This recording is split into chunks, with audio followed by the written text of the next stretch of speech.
नमस्कार दोस्तों, जय जोहार। मैं कौशल तिवारी और बिहनिया संध्या में आपका स्वागत है। मोदी सरकार के खिलाफ एक तरफ कांग्रेस सहित तमाम विपक्षी दल एकजुट होकर योजना बना रहे हैं, तो दूसरी तरफ मोदी सरकार विपक्षी एकता को तोड़ने की रणनीति में मशगूल है। हालांकि विपक्ष के लोगों के खिलाफ केंद्रीय जांच एजेंसियों के माध्यम से क्या कुछ इस देश में नहीं हुआ, यह सबने महसूस किया है। महंगाई, बेरोजगारी से लेकर मित्र प्रेम की वजह से देश की आर्थिक स्थिति क्या है, यह भी किसी से नहीं छुपा है। ऐसे में विपक्ष यदि एक होकर केवल 3 राज्यों में अपनी परचम लहरा दे तो भारतीय जनता पार्टी के लिए सत्ता दूर की कौड़ी हो जाएगी। हालांकि 2 राज्यों में विपक्ष अब तक सफल रहा है। महाराष्ट्र जहां 48 सीटें हैं और बिहार जहां 40 लोकसभा की सीटें हैं।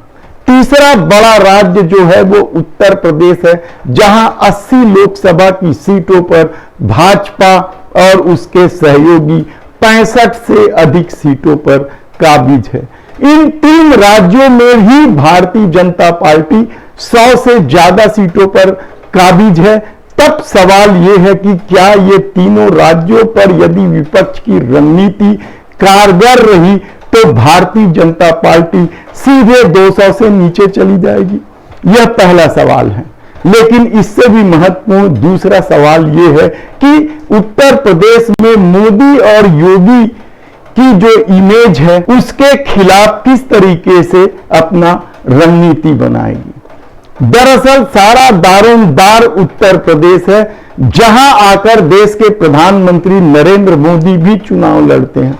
उत्तर प्रदेश में जाति समीकरण के लिहाज से अब तक देखें तो मंडल आयोग की सिफारिश लागू होने के बाद वहां बहुजन समाज पार्टी और समाजवादी पार्टी का ही वर्चस्व रहा है। लेकिन पिछले 2 चुनावों से विधानसभा में भारतीय जनता पार्टी ने जिस तरीके से कमंडल को साधा है, राम मंदिर के मुद्दों को लेकर वहां अपना परचम फहराया है, उसके बाद ही केंद्र में भारतीय जनता पार्टी की सरकार बनी है। तब क्या आने वाले दिनों में विपक्ष एक होकर उत्तर प्रदेश में कुछ नया करेगा?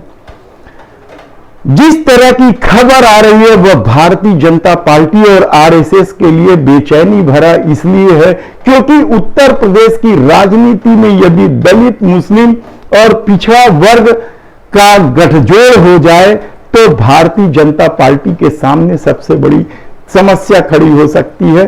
क्योंकि बहुजन समाज पार्टी ने तो एक ढंग से मैदान छोड़ ही दिया है, कहा जाए तो गलत नहीं होगा। इसके लिए सबसे बड़ी वजह मायावती के भाई का केंद्रीय जांच एजेंसियों में फंस जाना बताया जा रहा है और मायावती शायद यही वजह है कि अब भारतीय जनता पार्टी की बी टीम हो गई है, यह चर्चा का विषय है। ऐसी परिस्थिति में यदि नीतीश कुमार उत्तर प्रदेश आकर चुनाव लड़ते हैं और पिछड़ा वर्ग के बड़े चेहरे के रूप में अपने को प्रतिष्ठित करते हैं, अखिलेश यादव तो पिछड़ा वर्ग का चेहरा है ही है। इसके अलावा मायावती के रुख के बाद जो खालीपन दलित महसूस कर रहे हैं, उसके लिए यदि कांग्रेस के राष्ट्रीय अध्यक्ष मल्लिकार्जुन खड़गे उत्तर प्रदेश के किसी सीट से चुनाव लड़ते हैं तो क्या भारतीय जनता पार्टी बुरी तरीके से घिर नहीं जाएगी? यकीनन। और आने वाले दिनों में शायद यही रणनीति विपक्ष बना रही है, जो भारतीय जनता पार्टी के लिए ही नहीं, योगी आदित्यनाथ और नरेंद्र मोदी के साथ साथ आरएसएस और तमाम कट्टरपंथी हिंदुओं के लिए भी मुसीबत भरा हो सकता है।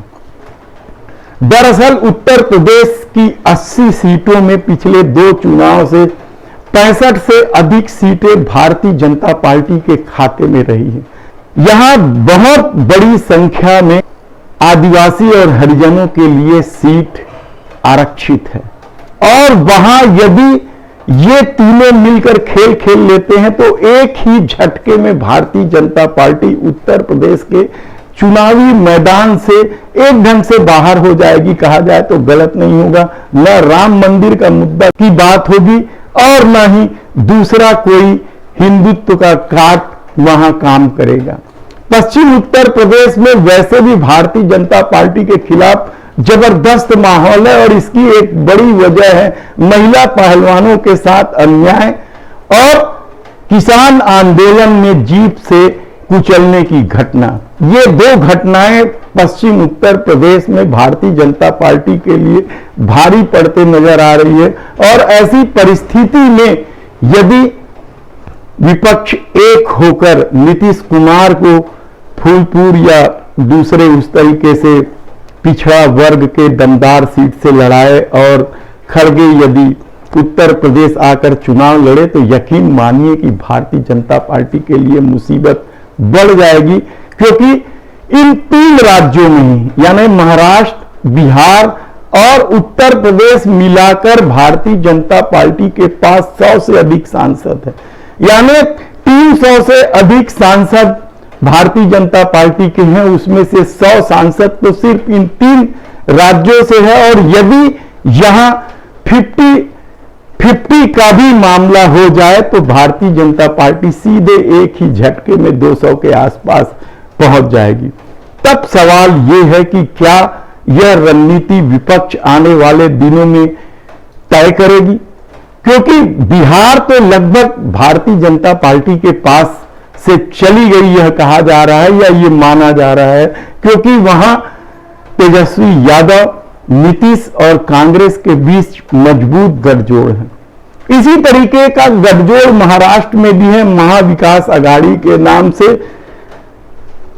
एनसीपी और उद्धव गुट के शिवसेना और कांग्रेस के बीच जबरदस्त इस गठबंधन को तोड़ने की तमाम कोशिश फेल हो चुकी है। तब यदि इन तीन राज्यों में ही भारतीय जनता पार्टी की बुरी पराजय हो जाए, यानी तीनों जगह यदि वे दहाई सीट के आसपास ही रह जाए तो एक ही झटके में भारतीय जनता पार्टी लोकसभा का चुनाव हार जाएगी। और बाकी जगह क्या स्थिति हम आपको बताएंगे, क्योंकि दूसरे जो राज्य हैं, हिंदी भाषी राज्य, वहां अधिकतम सीटों पर भारतीय जनता पार्टी बैठी हुई है और वह स्थिति को बरकरार रखना ही भारतीय जनता पार्टी की सबसे बड़ी चुनौती है।